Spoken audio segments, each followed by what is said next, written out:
All right, let's get right into it. So your company just dropped a big return-to-office mandate. If you have a medical or mental health condition that makes going back to the office a real challenge, well, you are in exactly the right place. We're going to walk you through step by step how to request remote work under the Americans with Disabilities Act. Yeah, getting that email from HR, it can be super stressful, right? Especially if working from home has been a game changer for you. But before you start to panic, I want you to know that you might have a really powerful legal tool on your side. And that tool is the Americans with Disabilities Act, or the ADA. This is a federal law that says most employers have to provide something called reasonable accommodations for employees with disabilities. And let's be clear, this isn't about asking for a special favor. It's about exercising a legal right that you are protected by. So here's how we're going to break it all down. First, we'll talk about your basic rights. Then we'll get into the 4 key steps, from getting your documentation together to what to do if you get denied.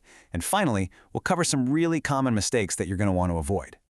So what is this right to accommodation, really?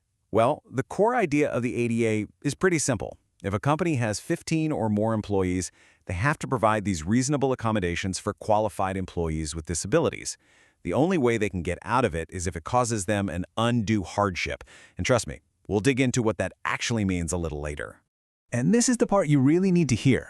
Asking to work from home is not some crazy, out-of-the-blue request. No, especially now, after the last few years, remote work has become one of the most common and widely approved accommodations under the ADA. So you are on totally solid ground here.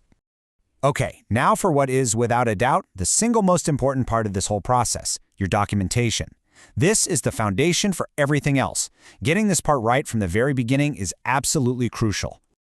You know, there's a huge difference between weak and strong paperwork. A vague little note from a doctor just saying you'd benefit from working at home, that's not going to fly. HR departments are trained to spot that stuff a mile away. What you need is strong documentation, a really professional letter that builds a clear, undeniable case for you. So, what goes into a letter like that? 4 things. Number 1, it has to describe your condition and how severe it is. 2, it needs to clearly explain how that condition specifically makes it difficult for you to work in the office. 3, it connects the dots, explaining precisely why working remotely is the solution you need. And 4, it has to include the provider's professional credentials and their license info. Now, you might be thinking, my doctor has no idea how to write a letter like that. And that's okay. You don't have to worry. There are actually specialized telehealth services out there that can connect you with licensed professionals who are experts in these ADA evaluations. They often get you the proper documentation you need in just a couple of days. Okay, you've got your strong documentation ready to go. Perfect. The next step is to actually submit the formal written request, and you're going to send that to your Human Resources Department.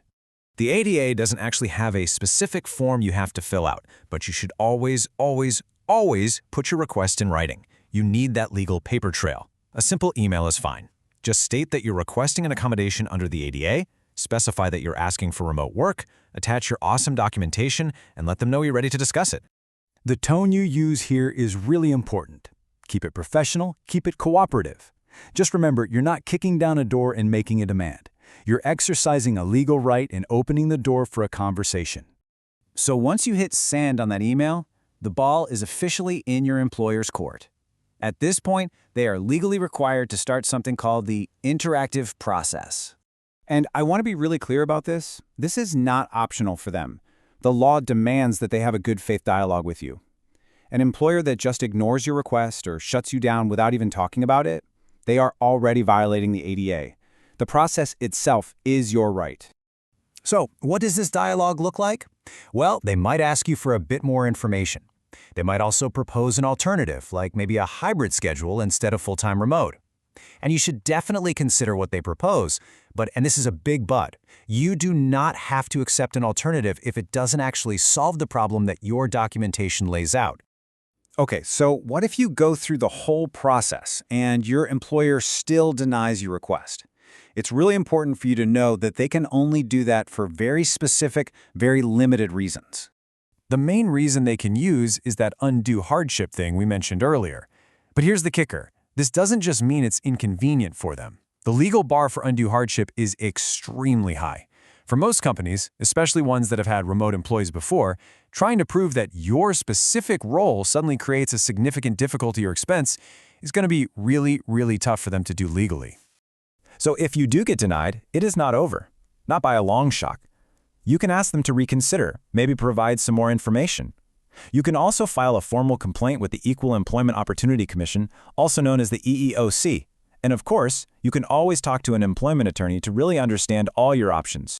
And please remember this above all else. Your employer is legally forbidden from retaliating against you just for making the request. If you suddenly get a bad performance review out of nowhere, or you get passed over for a promotion right after asking, any kind of negative consequence like that is a separate and very, very serious legal issue. All right, to wrap things up, let's do a quick lightning round of the biggest mistakes people make that can sink an otherwise really strong request. Think of this as your what not to do checklist. First, do not wait until the last minute. Get this process started early. Second, don't be vague in that letter.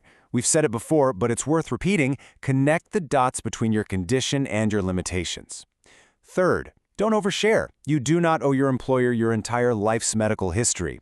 And fourth, don't just have a casual chat with your manager about it. Make your formal request directly to HR. So when you boil it all down, success really comes down to two key things. Number one, solid professional documentation that builds your case. And number two, a formal, clearly written request that kicks off the process the right way. That's it. It's a legal path that millions of people use every single year. Following these steps is what gives you the best possible chance of getting the accommodation you need to do your job well and, most importantly, protect your health. So the only question left is, are you prepared to advocate for your needs?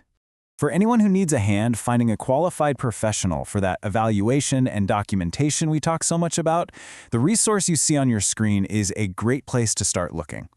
Thanks so much for tuning in.